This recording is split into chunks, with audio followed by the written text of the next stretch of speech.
So Google over the past 15 years has become a pretty powerful tool for marketing our business, but can you hold Google responsible for when someone gives you a defamatory or bad review?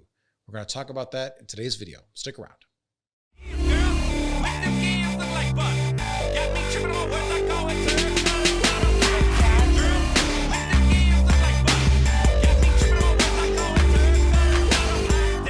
Hey out there, welcome back to Wedding Industry Law. My name is Rob. I am a wedding industry lawyer, and in today's video, we're talking about whether or not we can hold Google accountable, whether we can sue Google, whether Google can be a defendant in a defamation suit stemming from a defamatory or bad review. I know that in my life, I feel like I live, most of my decisions are made with, I'm trying not to get a bad Google review because it's such a powerful tool in marketing, and we don't want bad reviews, and we certainly don't want defamatory reviews. And so, but if that does happen, can we sue Google? Like, is it like, what's going on here? Like, they're the ones putting it up there, right? Or they're the vehicle by which the bad reviewer is using to hurt our business.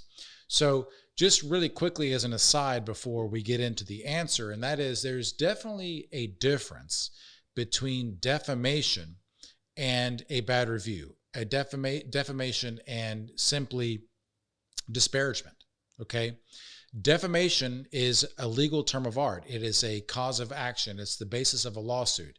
And defamation in almost all jurisdictions simply means a statement that is false that lowers the reputation of the person or the company. So an objectively false statement that hurts your reputation.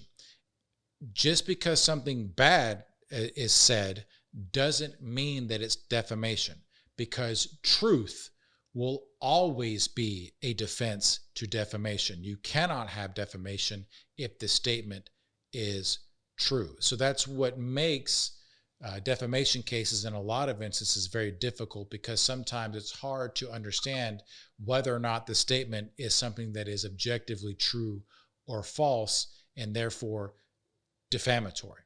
So who is liable? Who can be a defendant if there's actually a defamatory statement or a defamatory publication?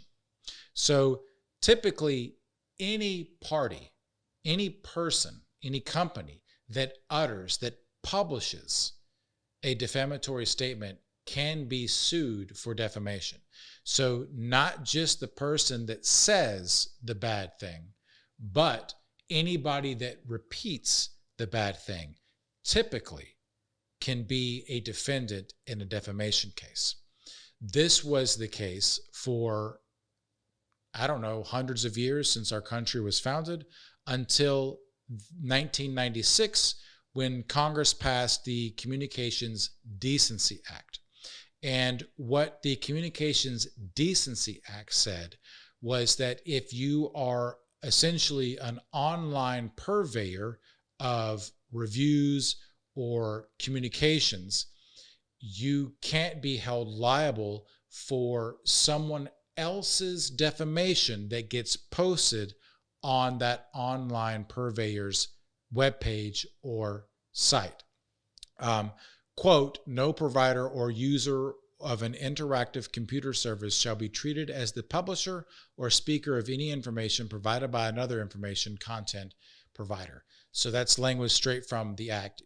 Essentially, Congress, and reasonable people can disagree, but Congress said if we allow Google, Yelp, Wedding Wire, The Knot to be sued for defamation anytime somebody posts something defamatory, we're going to lose Google, Yelp, Wedding Wire, The Knot. They're going to go away. And as a society, we would rather have those websites than not have them. So we are going to build at a federal level protections against defamation for those companies. And some would argue that without the Communications Decency Act of 1996, we would not have these companies. So, take that for what it's worth.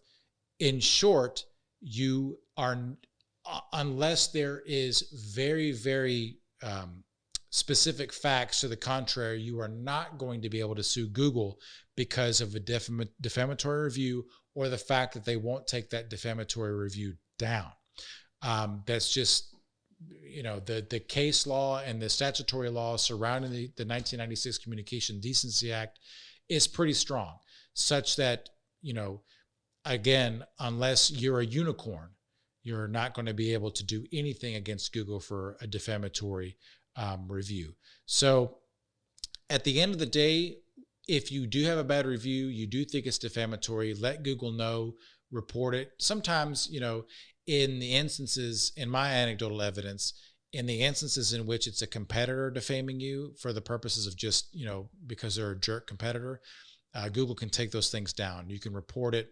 If the person was never one of your clients, was not a couple that you worked with, these are things that can be taken down within the terms of service of the Google review process. So going through those processes is probably going to be the best way to eradicate the defamatory review. But again, you are not going to be able to sue Google. That's not to say you will, in most instances, be able to sue whoever the person is. I'm not saying that you can't do that. You can certainly always sue the publisher, the person that actually published it to the internet in the first place. That person can always be a defendant for the most part, and you can always go after them. It's just a matter of you're not going to be able to also sue Google.